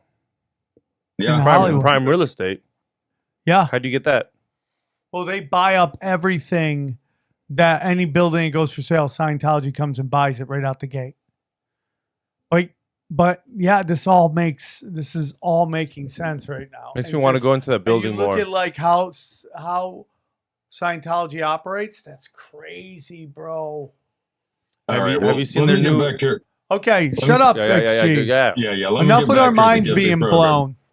Because we're going to get into some like really creepy stuff that plays into that. Okay, so let's talk about the Unabomber here for a second. Okay, so this L. Sprague, the camp guy, this Terminite gifted kid and what have you, he wrote a book called The Ancient Engineers that the Unabomber actually cited in his manifesto.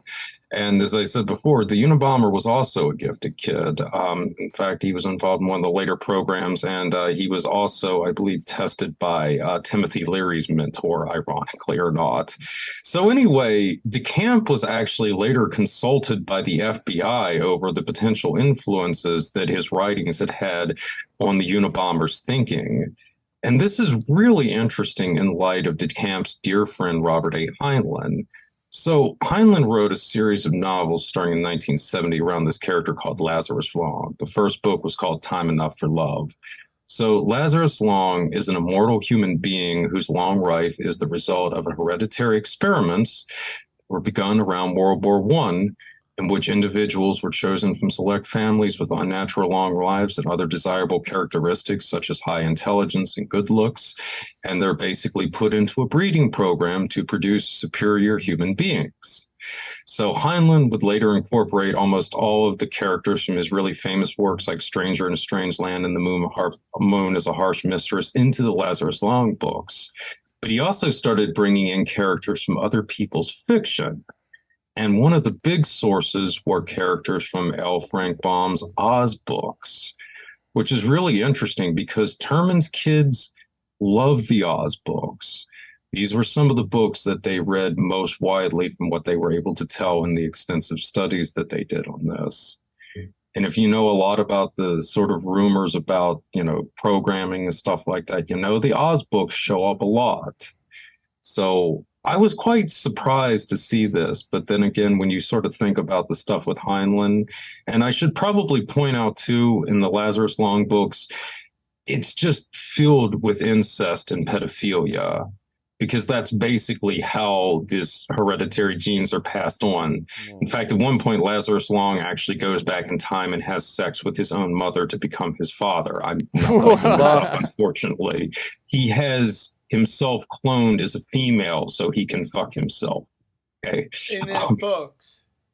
Yes. All while characters from the Wizard of Oz are being incorporated into this. My favorite thing is everyone's like, oh my God, people are going so crazy today. Back in the day, they were just called authors. And they wrote interesting books. Well, yeah, it makes you wonder, where was Robert A. Heinlein getting the ideas for all of this stuff from, huh? Yeah, I mean, that's my whole thing when you see a comic doing a joke on like kitty porn for 10 minutes. I'm like, where are you getting all this info from? You're just talking about a subject that you're just riffing on, dude. Fucking weirdo. Yeah, there's always a little something behind something. All right, so that brings me to another one of the Terminites that I want to consider, and he's definitely one of the creepiest ones. Oh my God, it gets crazier. It does. His name was George Hadell. All right, so he was also a guy who went to Caltech, but he dropped out in 1924, and this was over some controversy. Supposedly, he was having an affair with the wife of one of his professors.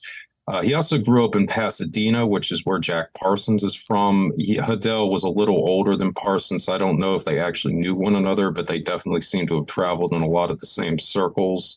So anyway, after dropping out of Caltech, he bounces around for about 10 years working as a reporter and what have you, always getting plush jobs, even though he has no formal degree or anything.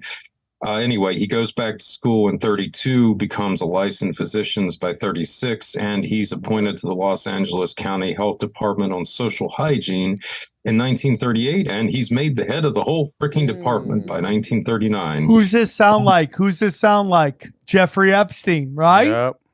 This sounds exactly like Jeffrey. Well, Jeffrey Epstein was like getting all these positions, and nobody knew he's like. And the people who talked to him, anybody who knew their shit that talked to him was like, he doesn't know. This guy clearly doesn't know what the fuck he's talking about. Yeah.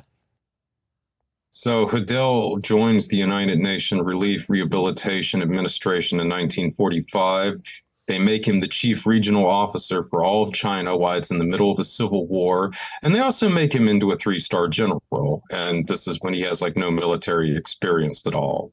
So around the same time, he's really big in the surrealist scene in Los Angeles. He's a longtime friend of the filmmaker John Huston, who did The Maltese Falcon. He knows the surrealist artist Man Ray. He knows people like Vincent Price. He also knows a lot of people in the Fortean Society like Frank Lloyd Wright and Henry Miller. And he's got a lot of connections to the Mexico City surrealist scene around Diego Rivera.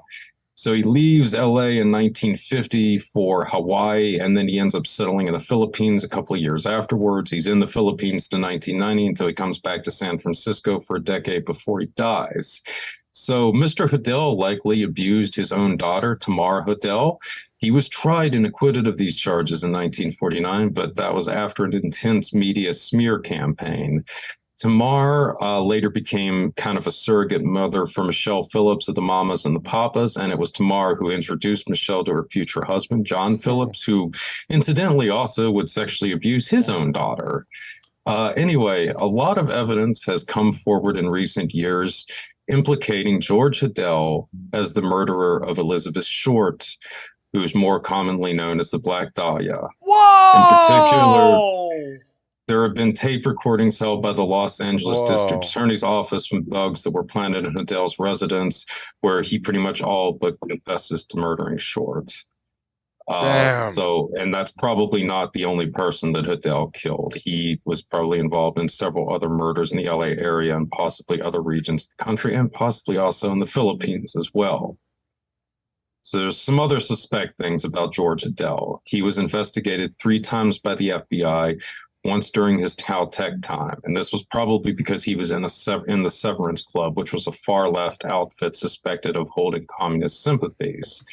So he was also investigated again in 1947 when he was being looked at by the LA police for raping his daughter. But the FBI didn't care about that or him killing Elizabeth Short or anything like that. They were curious about him contacting the Soviet embassy in March of 1947 and requesting a copy of the USSR's information bulletin. And then later he was investigated in 1956 while he was living in Manila in the Philippines, and this was probably related to his work for the Department of Defense and the U.S. Information Agency.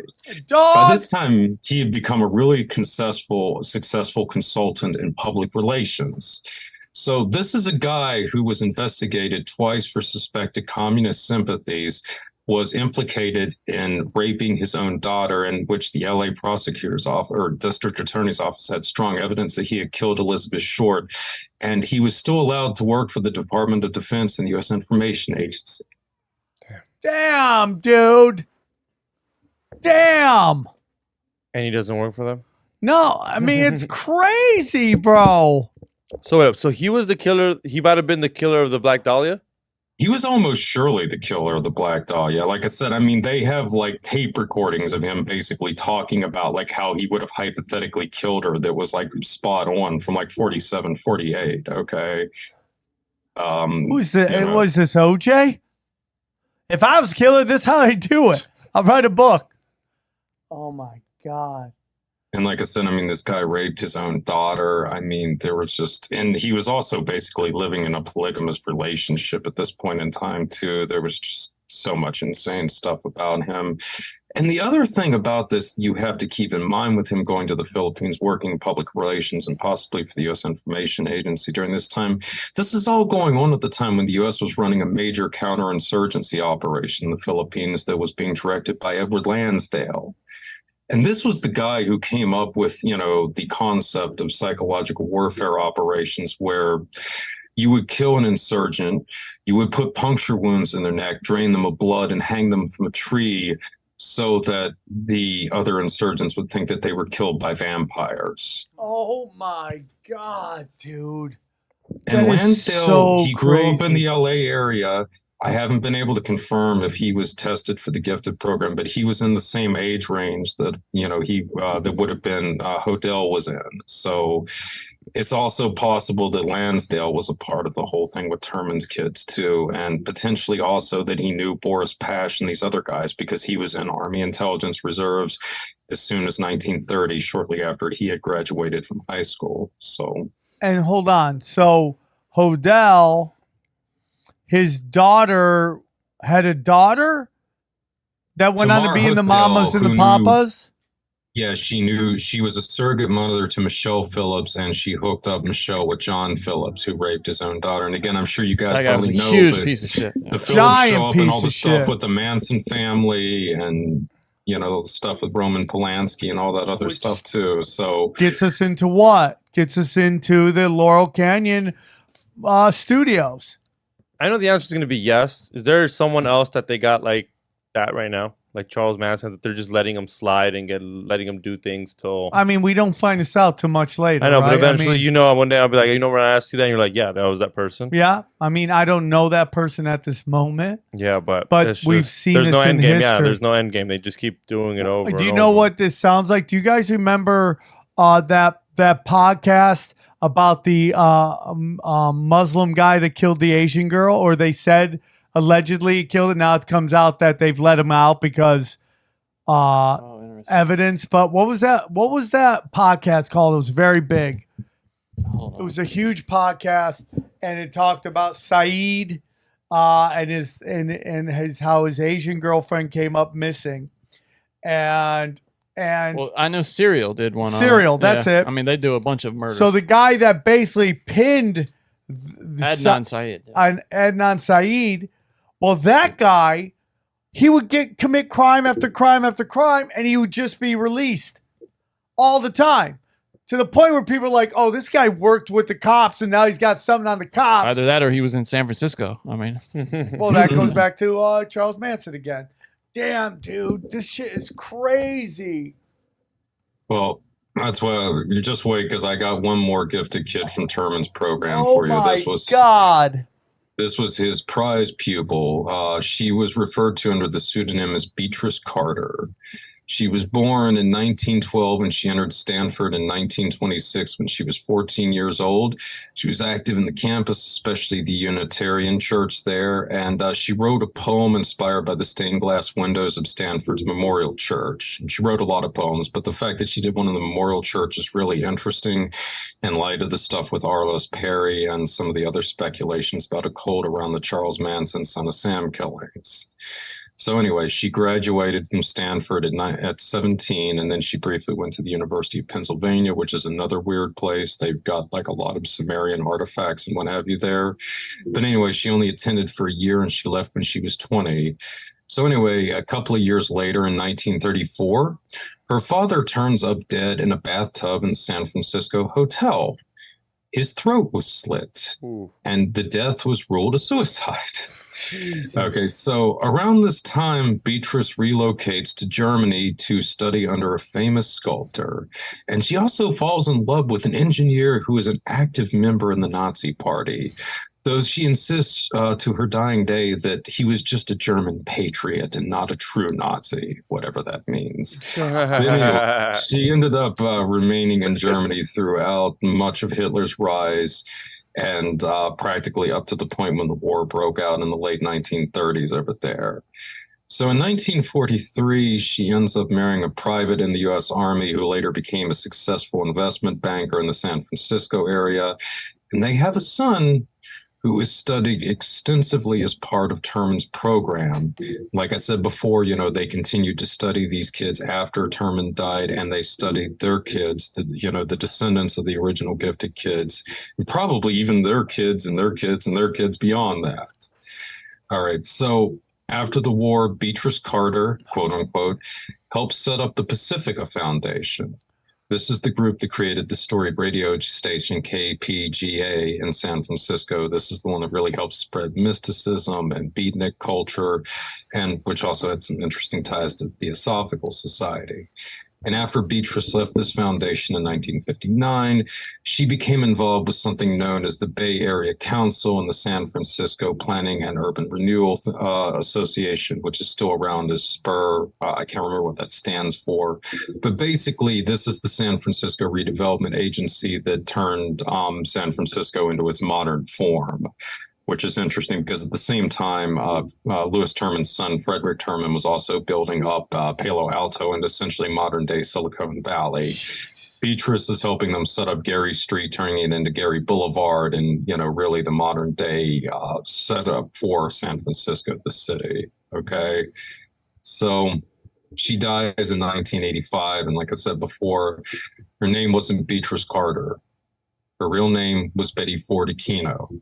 Betty Her Ford. son was Colonel Michael Aquino of the Temple of Set in the U.S. Special Operations Command Psychological Warfare Division. Oh my God. Oh my God. So Michael Aquino was probably studied for practically his entire life as part of this gifted program. Oh my he was certainly God. studied throughout his younger life. Oh my God. That's incredible. Wow. And there we go. You wanted your Satanism. You got your Satanism. Wow. Starts with the kids. So there's a lot of interesting conclusions that we can draw out of the gifted program and the kind of eugenics-centric component that it had from it going with the U.S. Army back to the First World War. So again, a lot of the noted Terminites, they worked on military projects or either directly or indirectly for the DoD, especially throughout the World War II era, but in some cases before. But then during the interwar years, you have this massive private intelligence operation that's being run out of San Diego by General Ralph Van Diemen, involving the Hollywood high school PE teacher Boris Pash, almost surely, who would go on to become the CIA's future assassination guru. And this is all going around at the time when these kids are being tested for the gifted program. And then later you have these people who were in the gifted program, people like L. Sprague de Camp, George Adele, the filmmaker, what's his name? Edward Demtre, who directed The Shooter, The Caine Mutiny. He was nominated for an Oscar. He was one of the Hollywood 10. So these guys, Adele and Demtre, they're, nominally suspected of being these hardcore communists, but yet they're never really subjected to any kind of major career repercussions. I mean, Demtre was blacklisted briefly, but then he was brought back into the fold. He directed some of his most successful movies, while many of his colleagues in the Hollywood 10 were kept out of the industry for years afterwards. Wow. Adele. So... And then, like I said before, DeCamp kind of goes out of his way to befriend Jack Parsons and what have you. It seems to me that they were probably being used as part of a counterintelligence operation that was being run by the Army to keep tracking these suspected subversive groups and whatnot. And that kind of gets into dude. Yes. And then we get these limited hangouts in these positions to data collect, snitch, and push these organizations in ways that the intelligence agencies want them to go, wow, bro. And then, I mean, you got some darker implications to this because, I mean, once again, you had these links to occultism with the Theosophical Society. I didn't point it out, but another interesting thing, the faculty at Stanford and UC Berkeley during this time, most of them were members of the Bohemian Society. Like Frederick Terman was a big figure in Bohemian Society. This is, the group that won Bohemian Grove, for those of you unaware. God, dude. So it's really interesting that a lot of the kids that came out of this, like Betty Ford Aquino, George Dale, DeCamp, and so forth, a lot of them had a keen interest in the occult. And like I said before, Betty Ford Aquino wrote like a series of poems about like the stained glass windows and the Memorial Church in Stanford, that kind of thing as well, where later there's a very ritualistic murder. And another figure, I haven't been able to confirm this, but I was told that he was in this program by a very reliable source, was Philip K. Dick, science fiction author, Alice, all that stuff. God, a lot of the people who appear to have been a part of Terman's program were prone to some strange beliefs. And I should also point out, too, that the Stanford Psychological Department also ran one of the first parapsychology studies that was done. I mean, this was actually started all the way back, like around, I think, 1914 or something like that. So, hold on. I'm looking at your notes. Are you saying that some of these people in the gifted program are victims of the smiley face killer? Because yeah. It seems like a disproportionate amount of the victims of the smiley face killer were in the gifted program. Because again, like I've been able to watch your ass, Johnny. Gotta watch my ass and my throat. Apparently, I mean, people were coming sawing off heads and Well, you know, there's a serial killer in Austin right now, Chicago. There's a bunch of, and they're all like men drunk at their bars, disappearing, found dead, which is all serial killer shit. Which is smiley face killer. All the wow. They always end up drowned. Do you always end up in a lake or some shit like that? These guys are going missing. Why would you say they're going after those kids? Well, in my opinion, these were the kids that, you know, we were kind of talking about, like at the beginning here, you know, when you asked me about what I thought the program was for, I think it's to both, on the one hand, to locate people that would be useful to corporate America, to the security services, or on the other hand, to locate the potential outliners, the people that could be threats, ones that needed to be neutralized. So my guess is the smiley face victims, the one who were in the gifted program, were probably the ones who didn't have the correct morals to work in the elite structures, basically. Oh, so okay. The gifted program isn't around no more, right? I was reading that it ended. Well, they've got like, it's not yet technically around, but there's like a lot of variations and what have you on it still. Like they basically rebranded every couple of years. Because I was gonna say first it was MK Ultra, then they used Gate. Now I think they're just using the internet. They don't need a program. They just use the internet. They still. You think so? Oh yeah, but shit, it's not this. It's like when everybody's saying that like Bohemian Grove isn't the place anymore. It's Burning Man. They gotta keep moving it so young people and different ways of you can't. It's not going to be the same thing over and over again. They always just it's like a chameleon. It like just the Disney Club. You thought it was you thought it was a good thing, and then all of them end up fucking ruining the careers over. Yeah, I mean, crazy. Wow. Well, it started out as like the Disney Mickey Mouse Club, then it became Nickelodeon. Then who knows what will be. I'm sure we're going to find out some of these YouTube shows. Like if you watch these YouTube shows with these kids, they're all like weird as shit. Oh, there's this one that Ryan. I don't know if you heard of like Ryan's kid. My daughters already have an Asian fetish. They're like fat Asian kids running around their parents doing shit. They say that this kid is basically a slave to that family. 100%. Like the kid just works on that family. All he doesn't even like. They're the making toys. millions of dollars and they're running them. How long did that kid's trans? Well, the even worse than that is, I think, the algorithmic viewing that you see like on YouTube, where they just algorithmically target kids' brains, with these bizarre videos of that combine sort of wholesome images of, cartoon characters with violence, weird, bizarre violence.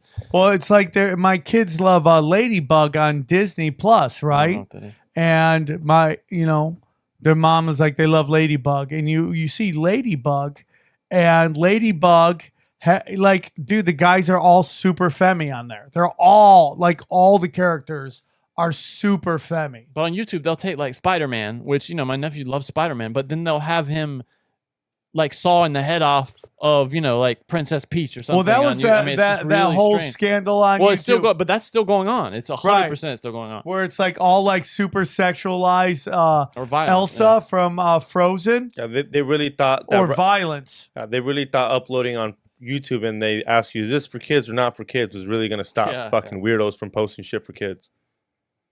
Well, I mean, it makes you really wonder, especially with science fiction. I mean, just how much of it, especially kind of going into the World War II era, was really just kind of created specifically, to be this kind of conditioning and what have you. And I mean, I don't like saying that because I'm a huge science fiction fantasy fan. But again, it's just kind of like how much of that is, intentional or not, or how much of it is because I've been sort of mysteriously drawn to it because of stuff that was implanted into the genre in the first place. But I mean, certainly after looking at how much of it was just molded by the U.S. intelligence community, and even before that, how much of it was rooted in occultism and what have you. I mean, it's insane. And just, continuing to look at some of this stuff. I mean, Michael Aquino freaking was writing scripts for Star Wars. I mean, I think they clearly saw the value in using some of these genres, especially ones that would really appeal to kids specifically for this kind of conditioning. I mean, it's very disturbing. And then, I mean, God, that doesn't even get into the whole stuff with like Walter Breen, who was also who was running one of these gifted programs out of Columbia back in the day. But I mean, this is another guy who was so into the whole science fiction fandom community. I mean, he was using that specifically to find kids to sexually abuse. So, and then, I mean, Epstein too was a part of this whole milieu as well. So it's, you know, it's been kind of ongoing for years now. Bro, my mind is blown. Well, you wanted something for 666 that was special, man. I mean, no, dude, you came in hot. You came in hot. You dropped the hammer. You dropped some serious truth bombs, and it's so crazy that so much of this is intelligent. I think I've always said, man, you know, it's like so much of and especially our entertainment, but so much of our culture is like just limited hangout intelligence, like operations. But I mean, to this extent is insane to me. I mean, Scientology is based. I mean, to me, it sounds like, I mean, there's a lot of naval intelligence involved, and why they never go to jail for anything? Because maybe they're naval intelligence. Like when people go, why doesn't Amazon pay taxes? Well, why would the government pay taxes to the government? Just like that. They just made it a religion so you wouldn't ask questions. Or you make it seem like it says private. Like this guy works so hard, even though his grandpa started DARPA. I mean, like, it's unbelievable. It's funny when you say the thing about Amazon, it makes me think, why wouldn't the government pay taxes to the government? Because they're keeping the money. Do you know what I'm saying? Like, a part of me feels like, why would they draw the attention to themselves? Why not just pay the taxes they don't and care. Hand it right back? They really don't care. Yeah. They don't care. So, and it's psychological. How angry do you get when you hear Amazon doesn't pay money? That I buy that for sure. Yeah. All right. To kind of like bring it back home here for one other thing, is like to tie this together, like you were saying, with like all the profiling and stuff. So Edward Lansdale, you know, the guy I had mentioned before with the vampires, who was involved in all this other like kind of nutty psychological warfare stuff steeped in occultism. I mean, he was actually also a big proponent of predictive modeling. In fact, he basically was running DARPA's counterinsurgency department throughout his time as the director of special operations in the DoD. And this led them to developing early computer models and what have you as part of the ARPANET stuff, where they would compile data on insurgents in Vietnam and other places like that to start doing profiles in the communities there. And I mean, this was later adapted to things like Project Camelot, where they were trying to do predictive modeling for other countries' militaries and what have you, to see how our, forces would compare against them in a shooting war. But this was essentially the beginning of like what became all the Cambridge Analytica stuff and what have you. And it was all driven again by this, basically effort to create the ultimate counterinsurgency program. And again, it was being driven by a guy like Lansdale, who was also, absolutely gaga over just all this weird occult stuff and what have you. So it's crazy, dude. It's crazy. All right. You blew my mind. My mind is officially tapped. This was insane. And it's just mind blowing. And so one more time, tell them where they can find you, Steve. You can find me at the Farm Podcast Mach 2. That is, I got free shows out once a week on Apple and Spotify. And also I've got the Patreon, where there's all kinds of other additional material there, additional shows, all kinds of other stuff I'm doing, the different investigations and so forth. And I'm the author of Special Relationship, Trump Epstein, The Secret History of the Anglo-American Establishment. And I'll turn like brilliant a break on the other book that I wrote. Strange Tales of the Periclo, Post-War Mercenaries, Nazis, and Other Secret History. Yeah. Oh, man. That was hot. That was a, you know what, man? You really knocked it out of the park. I mean, you came, you saw, you dropped the hammer of the gods on the 666. It was perfectly done, too. It was perfectly done. It wasn't like, the devil. It's like, man, you took us down this it was dense at first with a lot of information, and then it just bomb after bomb after bomb after bomb. And we could not have asked for a better episode. So thank you so much. I hope you guys enjoyed this. I'm really happy that it wasn't like the devil, which I think some people wanted because I'm not really into that shit. So like, I'm very excited that it wasn't that. And it could have been a perfect, better episode for 666. And again, guys, go to samtripoli.com. Check out all of my dates. Reno, the first weekend of May. Then Jacksonville, then Baton Rouge, and San Diego. Things are popping, guys. I'm very blessed. And then check out all of our affiliates. We got a lot of great new ones are going up. I promise you very soon. And all of our premium content. And if you hang out for a little while, you're going to hear some sneak previews of some of my other podcasts. A little bit of We Don't Smoke the Same, some Broken Sim, and Conspiracy Social Club. Anything else, guys? No, this is great. I mean, anyone, let's go. Check out the new Broken Sim. Yeah. All right, guys. I love you. Hope you guys enjoyed this episode, and we will talk to you soon. Take care and goodbye. Here's a clip from the latest Broken Sim. Justin Trudeau put out the craziest video clip the other day. Watch this. Misinformation and disinformation is carrying people to believe things that are untrue. He's got such confidence saying And absolute vaccinations lies. is a perfect example of it. Like any modern bit of medical advancements, there are potential side effects in vaccinations. You are. By the way, he never acknowledged that once when he was trying to push those things You on are people. a piece of shit. Would never say that. Trudeau, you're a piece of shit. And there You fucking are people piece who've of probably shit. gotten very sick from vaccinations. Would never say that when they were trying to push that shit on. You would never catch him dead saying dude, that. But look at this. This is a sign of the tides. But there's Asian women in the valley telling me that I still need to get vaccinated. What did they say? You not get vaccinated? On the billions of people who've been vaccinated against COVID over the past few years. He's But so there are intense. far more people who obviously have died due to COVID, died from not getting vaccinated. You're lying! And the idea that people can fly in the face of science, well, individuals are allowed to make their own choices. There may You're be all sorts lying. of different reasons Are why they? someone is hesitant to get vaccinated. But I make a distinction, and I have always have, You're lying. between someone choosing for personal reasons to choose not to get vaccinated and someone deliberately using misinformation Oh my God! Listen to this to mislead piece of shit. and scare other people with so-called facts that aren't facts at all, that lead them to make a choice that How the fuck long is this guy in office, by the way? Guys, just How the listen to fuck what long he's is he in saying. office? When is he finally leave? What? endangers their lives and the lives of other citizens. So as Prime Minister, through the greatest public health crisis that we've faced in 100 years in this country, That you made it since worse. the Spanish flu, You Yes. literally made it worse. my responsibility was to keep as many Canadians alive as possible. You are. I mean, but Johnny, is And there a part all of the you that thinks he scientists believes and the this? No.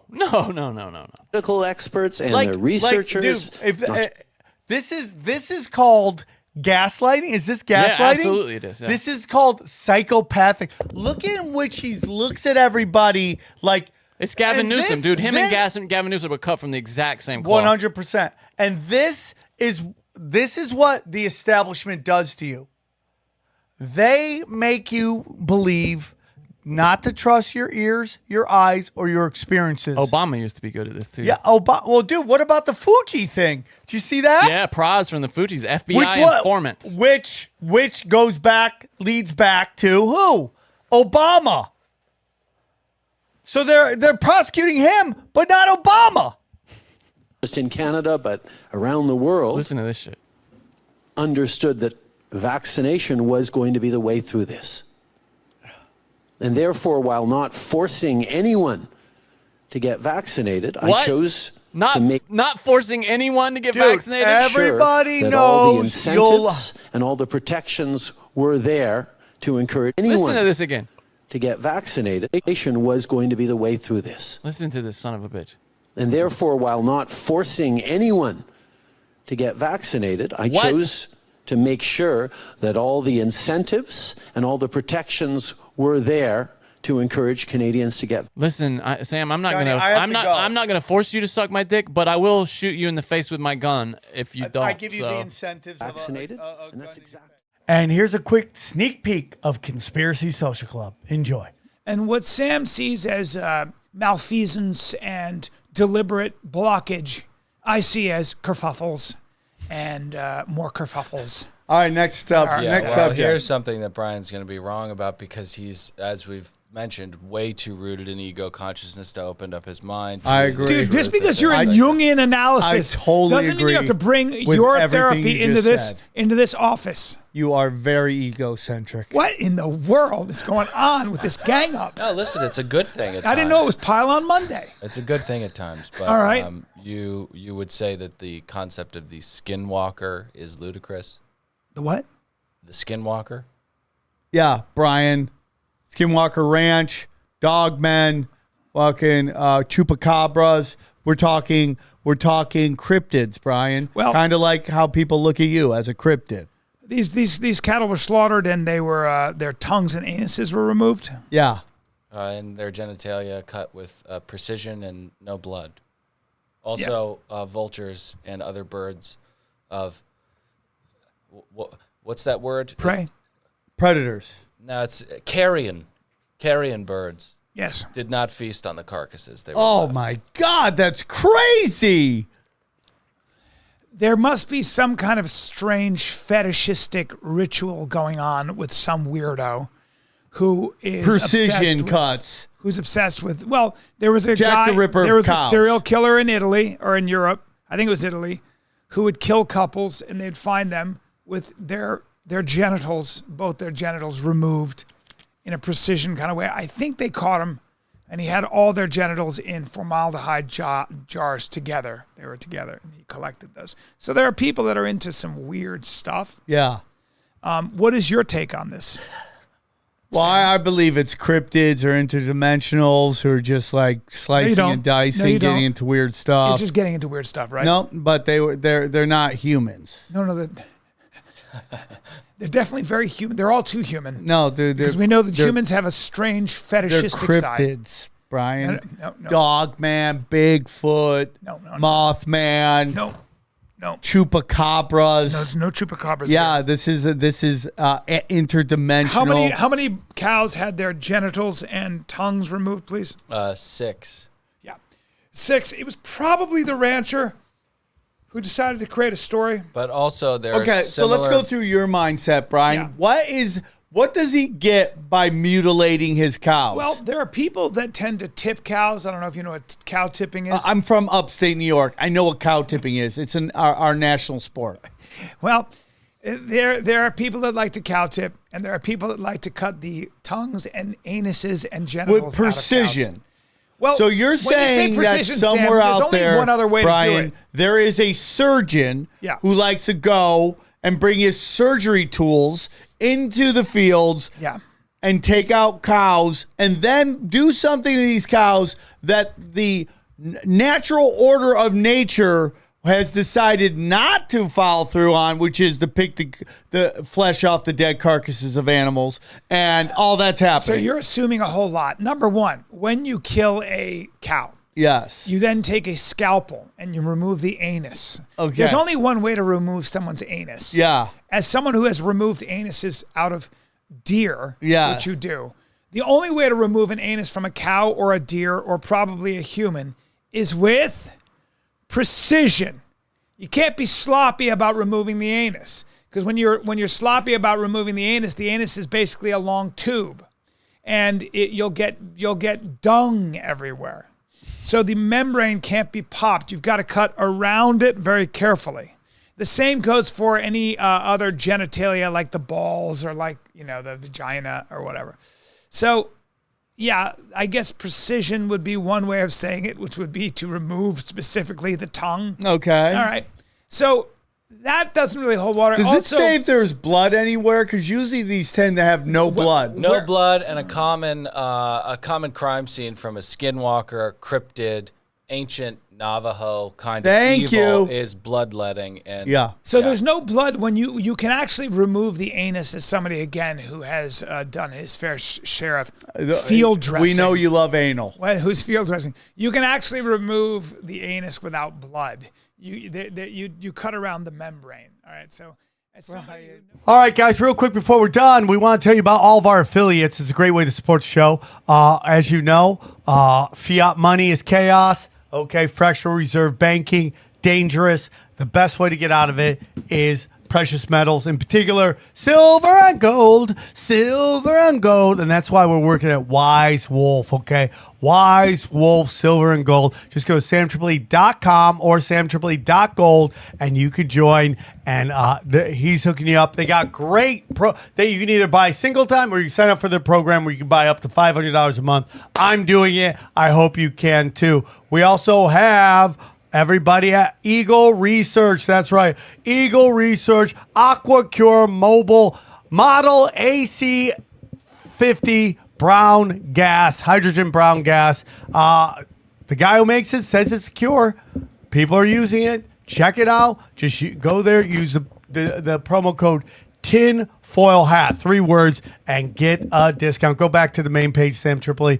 You will get you get a discount with the promo code tinfoil. And then our good friends over at Haley Ray crystalshop.com.